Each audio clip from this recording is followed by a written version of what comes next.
अब जो समाज को ये दुविधा में फंस गया है कि हम किसके साथ काम करें, भीमराव जी के साथ या राजरत्न अंबेडकर जी के साथ। तो मैं कहना चाहता हूं जो भी हमारे सीनियर सिटीजन्स और वो काम क्या कर रहे हैं, शादी लगाने में सर्टिफिकेट्स बांटना, विधि करना, कोई मर गया तो विधि करेंगे। आप लोग मुंबई या महाराष्ट्र में रहते होंगे तो आपको बौद्धाचार्य ये कॉन्सेप्ट आपने देखी होगी कि बौद्धाचार्य क्या करेगा, शादी लगाएगा।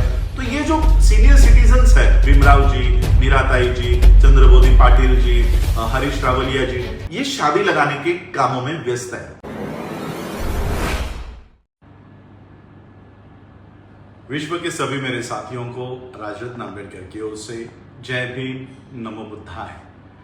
आज फेसबुक पे लाइव आकर आप लोगों से बात करने की वजह यह है कि कई दिनों से मुझे बुद्धिस्ट सोसाइटी ऑफ इंडिया, जो बाबा साहब अंबेडकर जी ने स्थापन की हुई ये जो संस्था है, इस संस्था के बारे में कई लोग मुझे सवाल कर रहे हैं कि एट प्रेजेंट इस घड़ी में कितने गुट इसमें काम कर रहे हैं। इसलिए मैंने टैगलाइन भी यही दी है कि बुद्धिस्ट सोसाइटी ऑफ इंडिया के गुट के बारे में। तो आज मैं ये विषय आप लोगों के सामने रख रहा हूं कि आज बाबा साहब की इस संस्था में कितने फ्रैक्शंस, कितने फैक्शंस, कितने गुट काम कर रहे हैं। पहले तो आपको एक समराइज वे में बुद्धिस्ट सोसाइटी ऑफ इंडिया के बारे में बता देता हूं। जिस संस्था का मैं काम कर रहा हूं, मेरे साथ हजारों लोग इस संस्था को चला रहे हैं। सभी स्टेट्स में, चाहे वो दिल्ली हो, हरियाणा हो, उत्तराखंड हो, महाराष्ट्र हो, पंजाब हो, तेलंगाना हो, हैदराबाद हो, आंध्रा हो, कई सारे स्टेट्स में आज बुद्धिस्ट सोसाइटी ऑफ इंडिया की कार्यकारिणी बनी हुई है। यूथ बहुत बड़े पैमाने पर इस संस्था में काम कर रहा है। तो उन कार्यकर्ताओं के लिए और जो लोग इस संस्था के वेल विशर है, मुझे डोनेशंस देते हैं, बुद्धिस्ट सोसाइटी ऑफ इंडिया को डोनेट्स कर रहे हैं, उन लोगों को एक समराइज्ड, संक्षिप्त बुद्धिस्ट सोसाइटी की जानकारी देना चाहता हूं। डॉक्टर बाबा साहब अंबेडकर जी, आप सबको पता है कि 1950 में वर्ल्ड फेलोशिप ऑफ बुद्धिस्ट के कॉन्फ्रेंस में गए थे। 1950 में जब बाबा साहब ने देखा कि विदेशों में उस समय ये एक संगठन तैयार हो रहा है जो बौद्धों का संगठन होगा और विश्व के बौद्धों को एक मंच पर लाया जा रहा है। 1950 में बाबा साहब को ये जानकारी मिली। बाबा साहब इस वर्ल्ड फेलोशिप ऑफ बुद्धिस्ट के फाउंडेशन में शामिल हुए। 1952 और 1950 में ये तय हुआ कि हर 2 साल में एक बार सभी बौद्ध देश एक मंच पर आएंगे। तो 1950 के फाउंडेशन में बाबा साहब गए। 1952 में बाबा साहब उस वर्ल्ड फेलोशिप ऑफ बुद्धिस्ट के कॉन्फ्रेंस में जाने की कोई प्रूफ नहीं है। तो 1954 में जब बाबा साहब गए तो बाबा साहब ने भारत में बौद्ध धर्म को कैसे पुनर्जीवित किया जाए, इसका पूरा ब्यौरा वहां पर रखा हुआ है।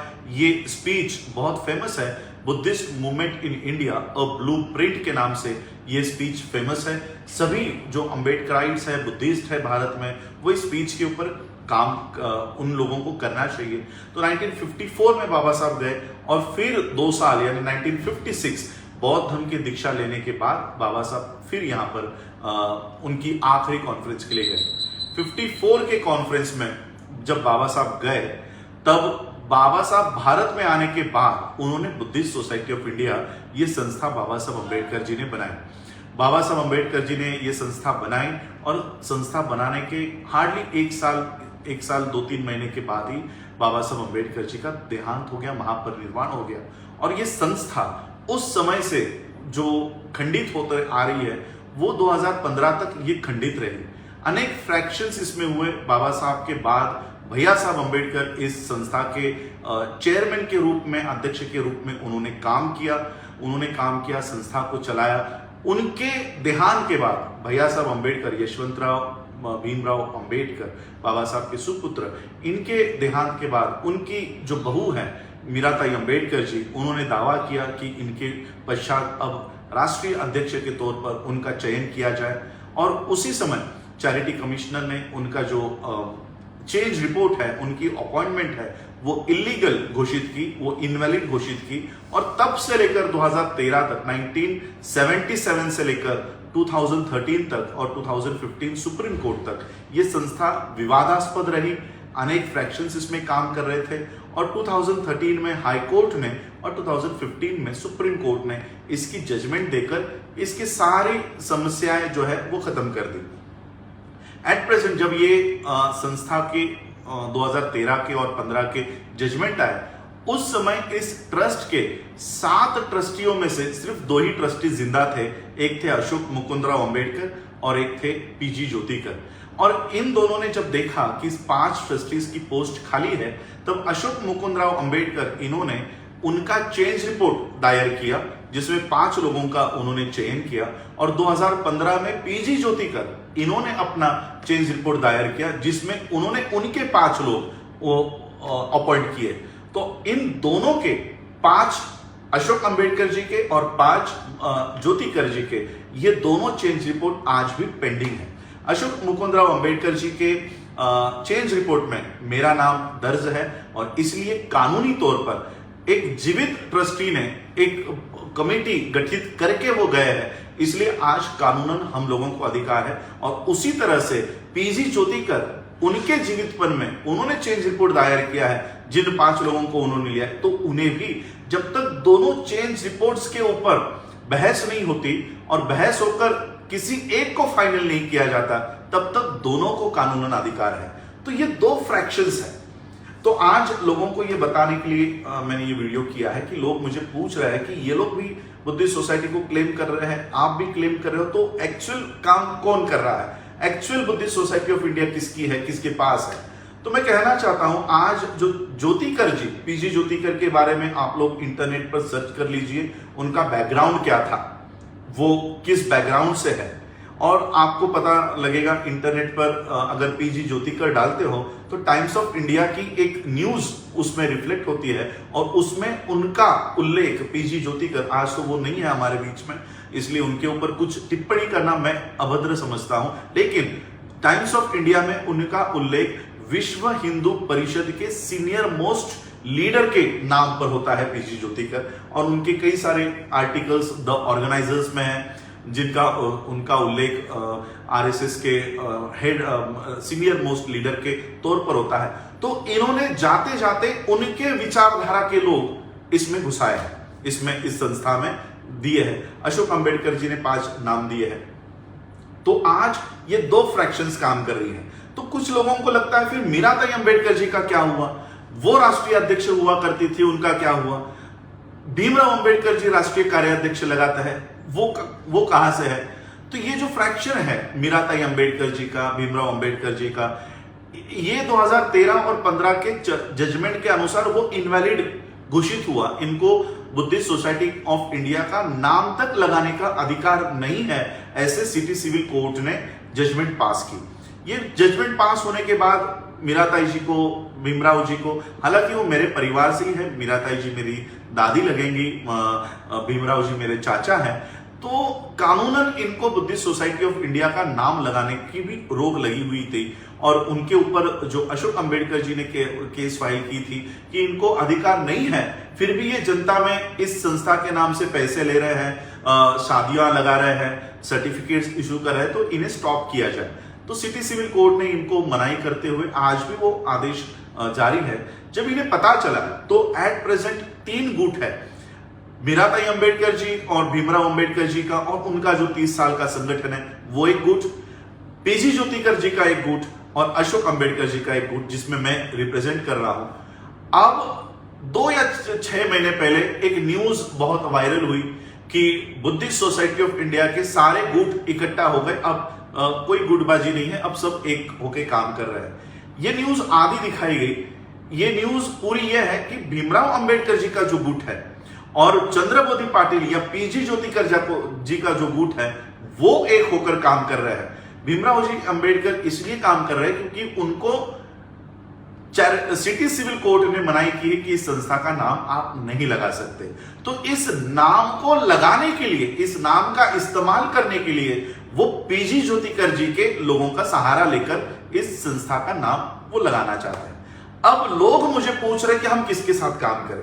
मैं आप लोगों को कहना चाहता हूं, ये संस्था एक ही है, इसमें 2 कमिटीज बनी हुई है, जिसमें कौन सी लीगल है ये चेंज रिपोर्ट तय करेगा, ये चैरिटी कमिश्नर तय करेगा।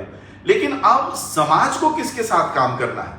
मैं तो यही कहूंगा, भीमराव जी हो, मीराताई जी हो, ये भी बाबा साहब के परिवार के हैं, हमें इनके भी साथ में, हमने तो अशोक अंबेडकर जी के देहांत के बाद मीराताई जी से कहा कि हम आपके नेतृत्व में काम करना चाहते हैं, आप राष्ट्रीय संरक्षक के तौर पर काम कीजिए। लीगली हम आपको इस संस्था में अब नहीं ले सकते, इसलिए क्योंकि अभी हमें ही अथॉरिटी नहीं है, हम सिर्फ रिपोर्टिंग ट्रस्टी है। जिस दिन हम ट्रस्टीज बन जाएंगे उस दिन आपका चयन हम लोग कर लेंगे और आपको फिर से नेशनल प्रेसिडेंट बना लेंगे, लेकिन अभी हमारे पास वो अथॉरिटी नहीं है। तो जो ऑफर हम लोगों ने दी थी उन्होंने वो कबूल नहीं की। अब वो वही ऑफर लेकर पीजी ज्योतिकर इनके साथ वो काम कर रहा है। तो पीजी ज्योतिकर, चंद्रबोधि पाटिल जी, हालांकि हम सब बौद्ध है, एक दूसरे के बारे में हम बुराई नहीं करते। चंद्रबोधि पाटिल जी का इंटरव्यू हमने देखा, उसमें वो खुद कबूल कर रहे हैं कि हम सब सीनियर सिटीजन्स हैं। चंद्रबोधि पाटिल जी की एज मेरे ख्याल से अबो 65-70 तक है। मीराताई अंबेडकर जी की एज अबो 82 है। भीमराव अंबेडकर जी की एज अबो 70s में है। तो ये जो सारे सीनियर सिटीजन्स का एक गुट है, इनका 30 साल से काम है, समाज में प्रेजेंस है, उसको हम कभी डिनाई नहीं करते और ना ही करेंगे, और ना ही हम कभी इनको रोक रहे कि आप काम मत करो, काम करो। अब जो समाज को ये दुविधा में फंस गया है कि हम किसके साथ काम करें, भीमराव जी के साथ या राजरत्न अंबेडकर जी के साथ। तो मैं कहना चाहता हूं, जो भी हमारे सीनियर सिटीजन्स और वो काम क्या कर रहे हैं, शादी लगाने में सर्टिफिकेट्स बांटना, विधि करना, कोई मर गया तो विधि करेंगे। आप लोग मुंबई या महाराष्ट्र में रहते होंगे तो आपको बौद्धाचार्य ये कॉन्सेप्ट आपने देखी होगी कि बौद्धाचार्य क्या करेगा, शादी लगाएगा। तो ये जो सीनियर सिटीजन्स है, भीमराव जी, मीराताई जी, चंद्रबोधि पाटिल जी, हरीश रावलिया जी, ये शादी लगाने के कामों में व्यस्त है। तो मैं कहना चाहता हूं कि जिनको शादियां लगानी है वो मीराताई जी के अंडर काम करे, वो मीराताई जी को सपोर्ट करे, वो भीमराव जी को सपोर्ट करे। लेकिन हम क्या काम कर रहे हैं? मैं काम कर रहा हूं बुद्धिस्ट यूनिवर्सिटी के ऊपर, मैं काम कर रहा हूं बुद्धिस्ट एंटरप्रेन्योरशिप के ऊपर, मैं काम कर रहा हूं बुद्धिस्ट इकोनॉमी के ऊपर।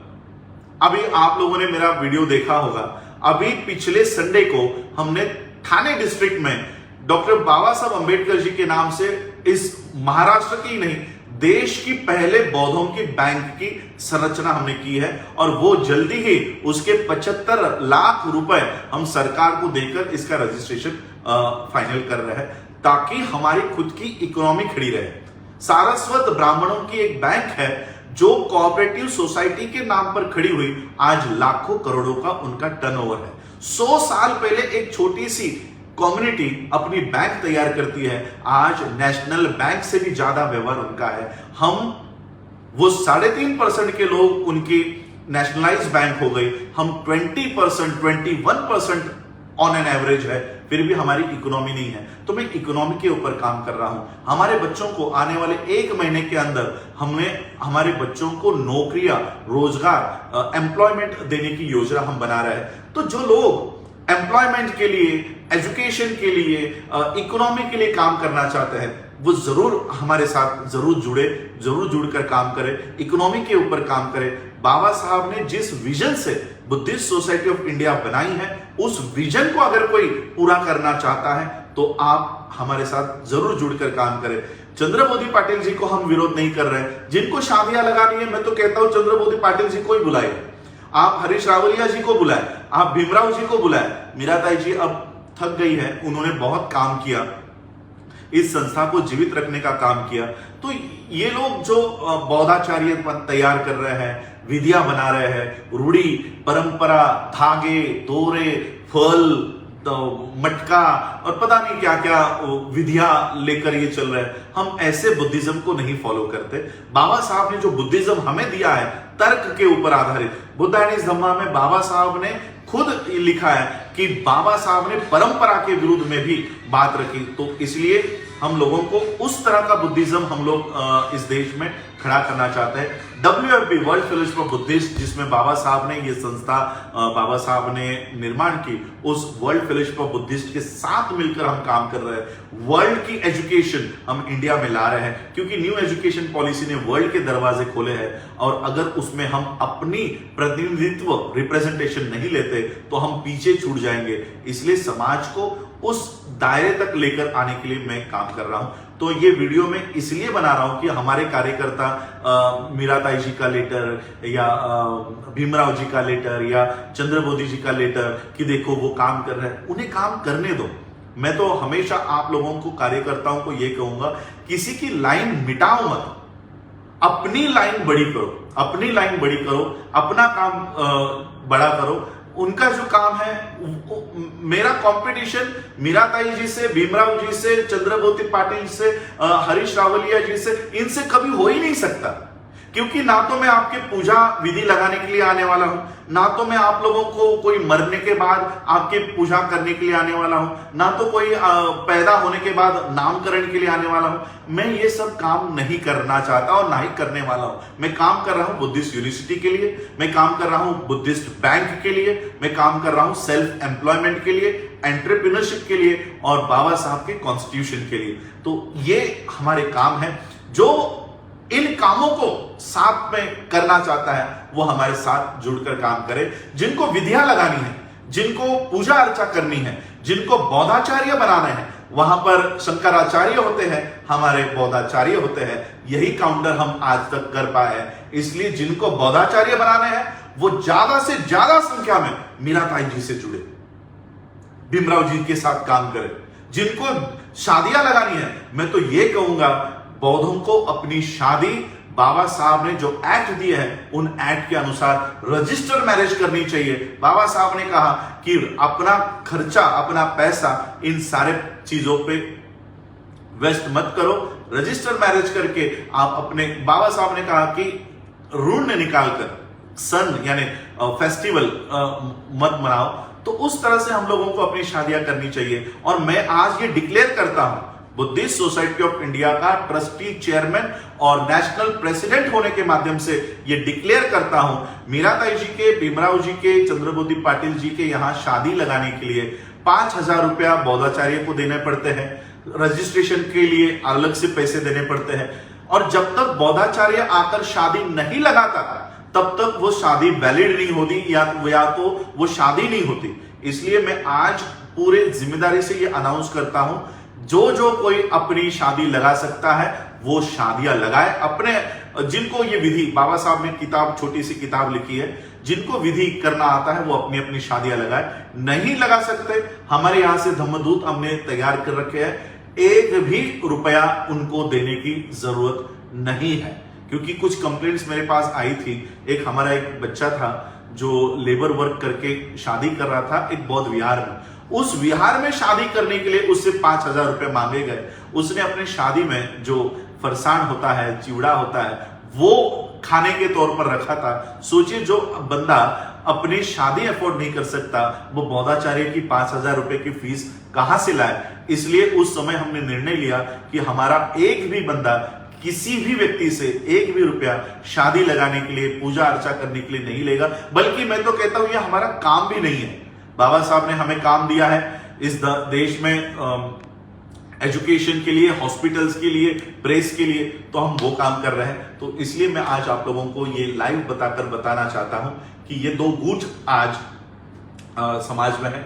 मीराताई जी, हालांकि भीमराव जी मेरे चाचा हैं, मैं उनका आभार व्यक्त करना चाहूंगा कि चंद्रबोधी पाटिल या पीजी ज्योतिकर और मीराताई जी ये एक हो गए। लोग हमें पूछते थे कि आप मीराताई जी के राष्ट्रीय अध्यक्षता को क्यों नहीं मानते। अब भीमराव जी, उनके सुपुत्र ने ही क्लियर कर दिया है कि मीराताई जी राष्ट्रीय अध्यक्ष नहीं है। तो हमारा काम बहुत आसान भीमराव जी ने किया है कि मीराताई जी वो राष्ट्रीय अध्यक्ष नहीं है, भीमराव जी खुद किसी और के राष्ट्रीय अध्यक्षता के नीचे काम कर रहे हैं। यानी बुद्धिस्ट सोसाइटी ऑफ इंडिया में चंद्रबोधी पाटिल अध्यक्ष चल सकता है, लेकिन राजरत्न अंबेडकर अध्यक्ष नहीं होना चाहिए। ये भावना हमारे ही परिवार के लोगों में है। तो मैं भीमराव जी का आभार व्यक्त करना चाहता हूं कि उन्होंने खुद लोगों को बता दिया है कि हमें पाटिल की अध्यक्षता कबूल है लेकिन अंबेडकर की अध्यक्षता कबूल नहीं है। लेकिन मैं बाबा साहब की इस संस्था को गलत लोगों के हाथों में नहीं दे सकता, गलत लोगों के हाथों में जाते हुए नहीं देख सकता। इसलिए अंतिम सांस तक इस संस्था को बचाने की लड़ाई मेरी चलती रहेगी। मुझे आप लोगों को ये बातें बतानी थी क्योंकि मैं प्रतिक्रिया देने में विश्वास नहीं करता, क्रिया करने में विश्वास करता हूं। लेकिन बहुत लोग मुझे रोज मैसेज कर रहे हैं कि सर यहाँ पर इनकी गठन हो रहा है, वहां पर गठन हो रहा है, कि क्या करें, हम इनके साथ काम करें, आपके साथ काम करें। इसलिए मैं आपको बताने के लिए लाइव कर रहा हूं। जो लोग विधि करना चाहते हैं, जो लोग पूजा अर्चा करना चाहते हैं, जो लोग बुद्धिज्म को एक परंपरा और रूढ़िवाद की ओर लेकर जाना चाहते हैं, वो मीराताई जी के साथ, भीमराव जी के साथ, चंद्रबोधी पाटिल जी के साथ काम करें। और जो लोग बाबा साहब के मिशन को चलाना चाहते हैं वो मेरे साथ जरूर काम करें। जय भीम, जय भारत, जय बुद्ध।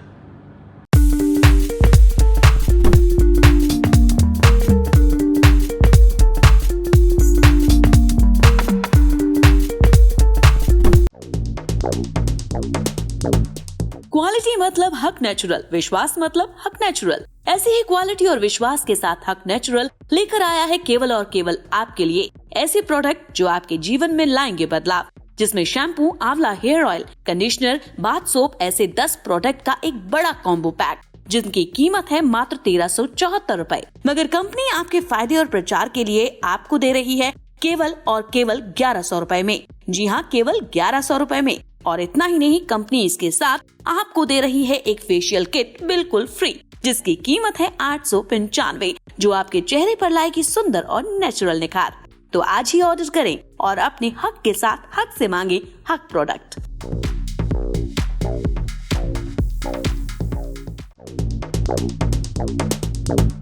क्वालिटी मतलब हक नेचुरल, विश्वास मतलब हक नेचुरल। ऐसी ही क्वालिटी और विश्वास के साथ हक नेचुरल लेकर आया है केवल और केवल आपके लिए ऐसे प्रोडक्ट जो आपके जीवन में लाएंगे बदलाव, जिसमें शैम्पू, आंवला hair oil, conditioner, bath soap ऐसे 10 प्रोडक्ट का एक बड़ा कॉम्बो पैक, जिनकी कीमत है मात्र 1374 रूपए। मगर कंपनी आपके फायदे और प्रचार के लिए आपको दे रही है केवल और केवल 1100 रूपए में। जी हाँ, केवल 1100 रूपए में। और इतना ही नहीं, कंपनी इसके साथ आपको दे रही है एक फेशियल किट बिल्कुल फ्री, जिसकी कीमत है 895, जो आपके चेहरे पर लाएगी सुंदर और नेचुरल निखार। तो आज ही ऑर्डर करें और अपने हक के साथ हक से मांगे हक प्रोडक्ट।